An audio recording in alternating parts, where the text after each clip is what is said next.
Hey guys, it's Paulina, Off-Grid Hawaii here, and this is going to be part 2 of our fruit forest tour. In the first video, right over here, if you missed it, you can watch that right now. We covered about half of what we wanted to cover for the whole property tour, so definitely check it out if you haven't seen it yet. Right here, I'm standing next to one of our dragon fruit plants. This one was planted a long time ago, and it was started from a cutting about this big or so that we bought from this guy in HPP for like $8. And then we just planted it on the ground. And then that cutting did okay, but then we took another cutting from there and put it in the orchard here. And then this actually took off and grew pretty big, like you see right now. There has been a few instances where the plant got kind of cut with a weed whacker. So it's had a pretty rough life, but we did get fruit from it. So earlier this year, it produced some flowers, about 5 or 6 flowers, and then 2 of them made fruits that we were actually able to eat. Really delicious. We didn't get any of that on video. And then recently there was 1 flower and 1 fruit right here, but then it rotted off. So not having super much success with it, but the 2 fruits that we did get were really good. So this dragon fruit, I don't know the official name of it, but it is an orange variety with pink flesh inside, and it's kind of the smaller kind like this, not quite those large red and white ones that you see at the stores. They're much sweeter than the purple and white varieties that you might find at the markets or the stores, but they don't really grow these ones commercially because they contain a lot more spikes in the fruit. And of course on the plant itself. So here we have the Surinam Cherries. Can I pick it? Alright, Surinam Cherries. This is really delicious. There's a bunch planted throughout the property. This is the one that's making the most fruit right now. It's pretty small, but it has fruits. The fruits taste kind of like a mixture between a cherry, a pepper with a little bit of sour twist to it. They grew from seed, so Michael started these from little seeds that we got, I believe from the Hawaiian Sanctuary when we did one of the lectures there. We got little seeds, sprouted them up, and they grew, so Michael planted them. The Surinam cherry can stay pretty small, like a bush, as long as you're pruning it consistently. We recently saw a tree down by the vet in Keau that was pretty tall, and the fruits were way up high, so you couldn't just hand pick them. So we're trying to keep these small, so we could just pick the cherries and eat them straight from the bush, and make it way easier on us to get to actually eat these. Here we are at the Meyer Lemon. This is not any regular Meyer Lemon. This is improved. That's what the name is called, improved Meyer Lemon. We got this at the Planted Hawaii sale. It's a grafted citrus, and it gets lemons consistently when they're in season. Nothing crazy. Obviously the tree's still pretty small. But it's great because when life gives you lemons, you make lemonade.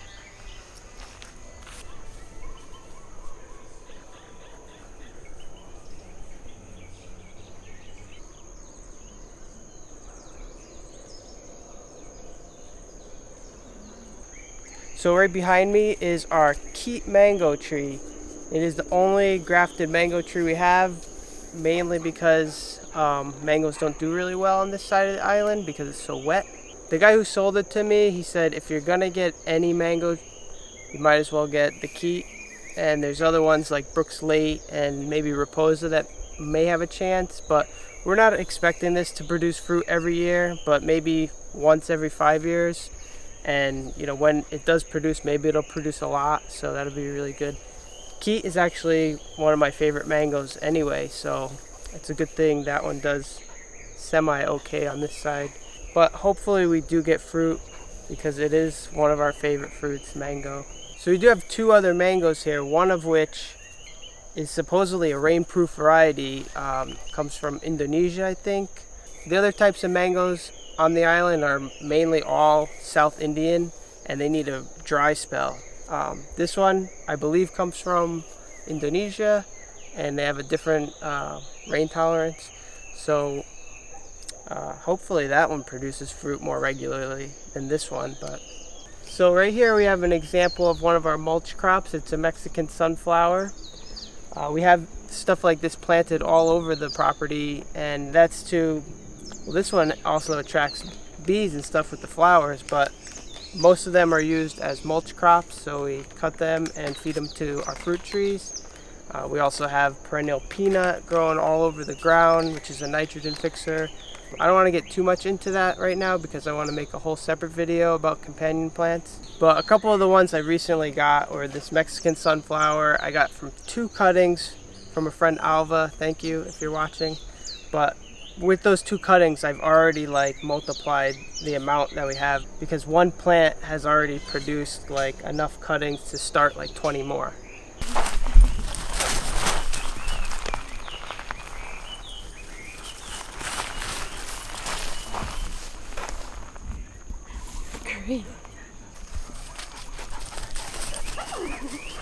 Crazy time, but then I'm in the video.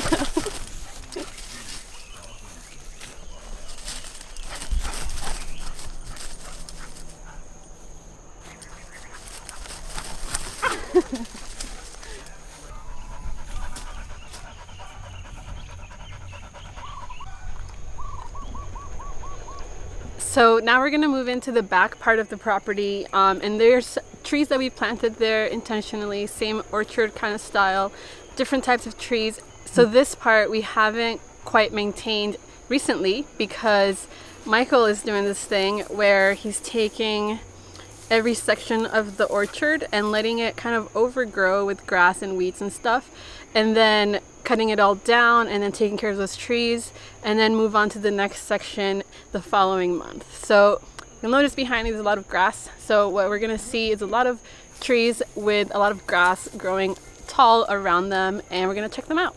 So follow me.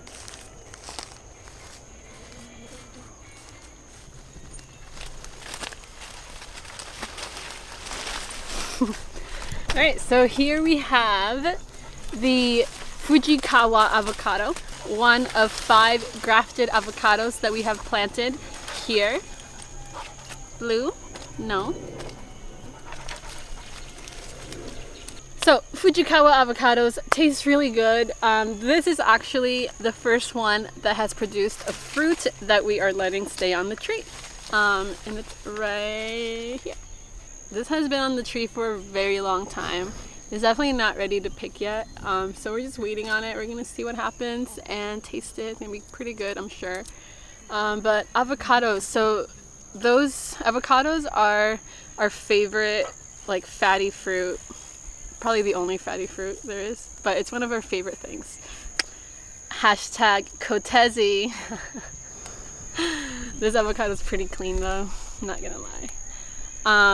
So we love avocados, so hence why we planted 5. So the ones that we've planted, we kind of chose them intentionally to be able to bear fruit at different seasons so that we have more avocados year round, rather than all fruiting in the same time. So avocados flower in the winter time generally, and then the fruits will develop and ripen up at varying seasons, depending on the type of avocado that it is. So the Fujikawa is supposed to ripen up in the spring, so we're definitely got several more months to wait on this guy. But it could also be off season. We don't know what's going on. But Blue doesn't know what's going on either, so it's alright.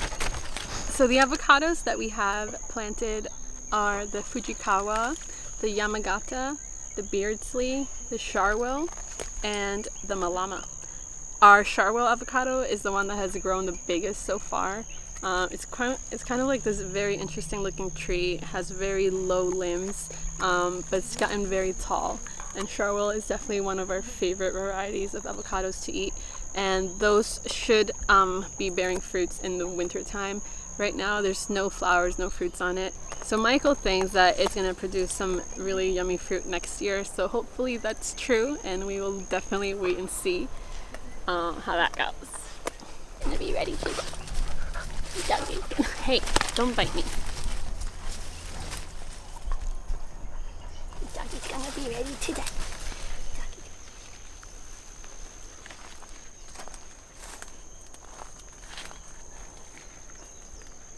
So here is our other grafted jackfruit, and I know we talked about jackfruit already, but we did want to mention this one too because it also has a fruit on it. This is the Zeman pink variety. Right here you can see is not a jackfruit, it's actually the flower. So this male flower pollinates the female fruit. And I read that Zeman pink is a dwarf variety, so these don't get as big. I think they get up to like 10 pounds versus like some jackfruits are usually like 50 pounds, the biggest fruit in the world, and the biggest one was recorded at like 100 pounds, I think. So they get very big, but this one should stay small as far as I know. I have heard from somebody that this variety may split because of the climate. It rains so much that it splits open sometimes before it's ripe, so that could be a problem with this variety. We aren't sure yet what it's going to do. Some possible solutions to that may be to add calcium to the soil. That helps with tomatoes when they split, so not sure yet, but we will keep you updated on the Zeman pink variety.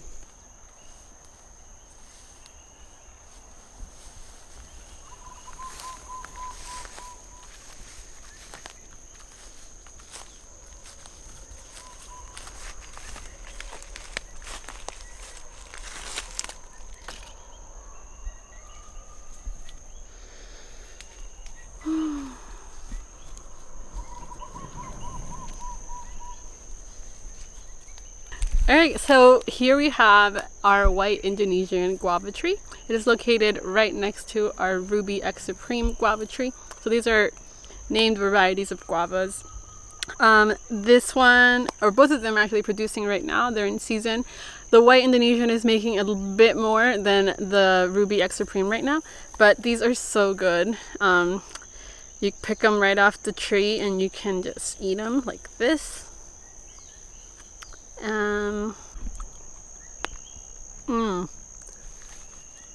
These are actually tasting really good right now. When they first started fruiting, a couple months ago, the fruit didn't taste that good. It was not as sweet, kind of smaller, and they tend to get a lot of maggots in them. The fruit flies were able to get into them and put their larvae in there. So what Michael did, he actually started taking care of it a little bit better. So he dumped about 5 wheelbarrows of mulch into it, around it, and fed it. And just right after that, the fruits just started tasting really good. Like, they're just sweet and they're bigger and there's no maggots in it. I just crack this open, I can bite into it and eat it and not get a worm inside of my mouth.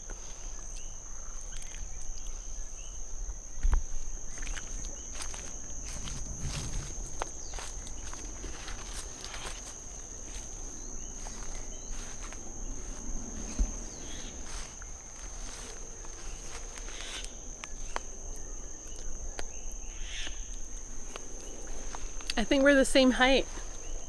I think he's taller than me, actually. King and the queen. So this is the best fruit in the whole entire world. This is our durian tree. This tree is located towards the back of the property because we don't want anyone to steal it because it's so good. And we also don't want it to drop on anyone's head. So if you haven't heard of durian, basically it is this fruit. Hold on. If you haven't heard of durian, it is pretty much...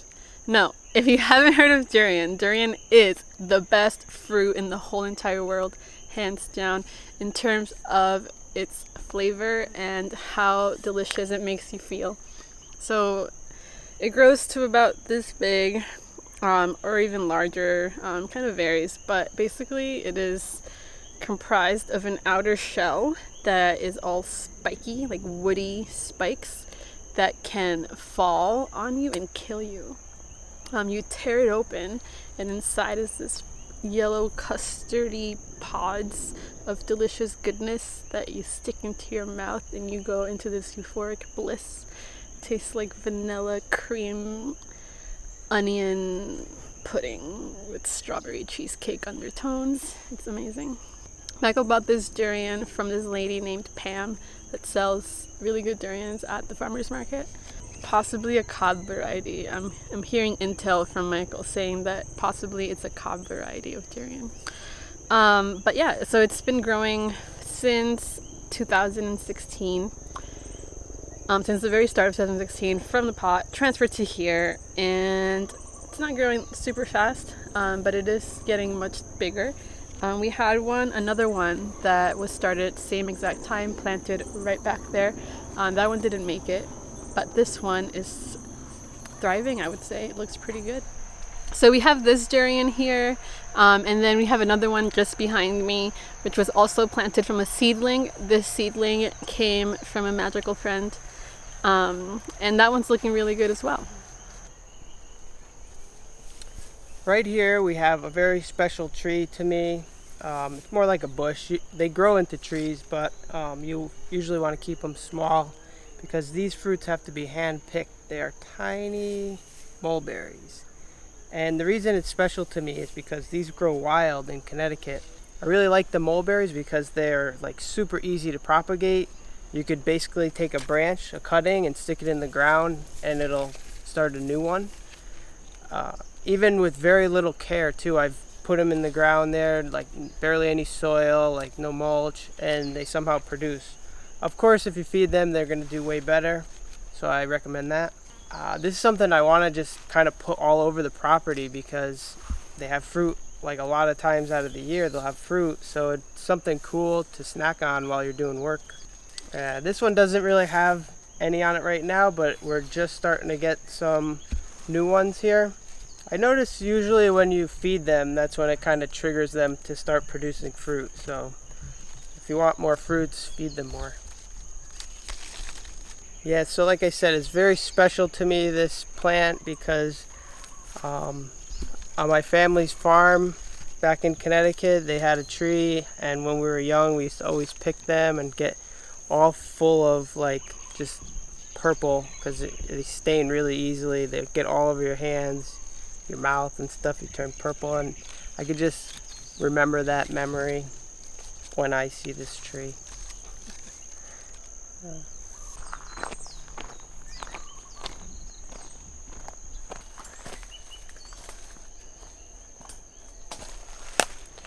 So one of the comments we got, somebody wanted to know about our native forest, and behind me is not it. Well, it is somewhat natural native, but it's covered in invasive species. We have the melastone here, mostly. Right here, I didn't even know we had. It's an autograph tree, and those grow really big and crazy. And in front of me here, we have the Coster's Curse and razor grass and a lot of other, there's so many invasives here. Albizia, all these. So we don't have a large area where there is natural native forest, but we do have a small portion in the back there that I want to show you guys.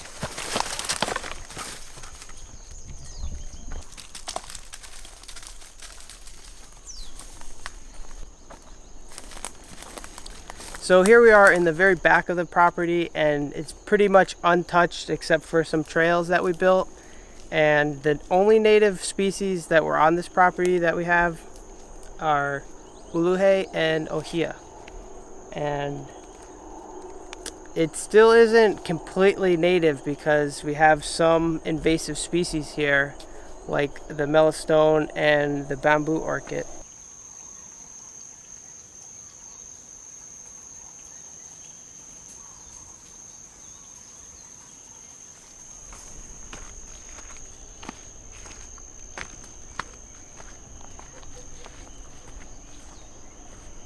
Okay folks, so this wraps it up for this video in our two-part fruit forest tour. So if you would like to see a full list of all the fruit trees that we have on this property that produce fruit, we will make that list and write it in the description down below. Yeah, that's something we haven't even went over yet, so it'd be cool for us to find out what we actually have. Yeah, so that's just going to be the fruit trees. We hope you enjoyed this video as much as we did. If you feel this yearning to give us money, we actually have a Patreon set up, so you can check that out if you really want to. Big thank you to all the current patrons right now who went out of their way to donate some money to us. I know you guys work really hard for your money, so for you to be able to share it with us really means a lot. You can also give us money indirectly. by using our Amazon affiliate links. Those are in the description down below. So check that out. Lastly, if you want to have this guy help you plan and plant your fruit orchard on your property, definitely shoot us an email, aloha.offgridhawaii@gmail.com. That's going to be in the description as well. All of this will be in the description down below to check out. But shoot us an email. He'll get back to you. He loves doing this. I currently have some clients that I do maintenance for, but I have a little bit of free time now if anybody else is interested. Consultation or food forest design and planting. So as long as the job isn't too big, I can handle it. But you can handle anything, Michael. Just believe in yourself. Well, if you do have a really big job, I can probably hire people because there are a lot of people looking for work here. Yes. Also, if you have any questions at all about purchasing any of our seedlings, any of our plants, cuttings, and stuff like that, just send us an email. Yep, so that's it for final closing announcements. Thank you again for watching, and ahui ho. See you guys. Don't forget your homework for tomorrow. Go plant a tree.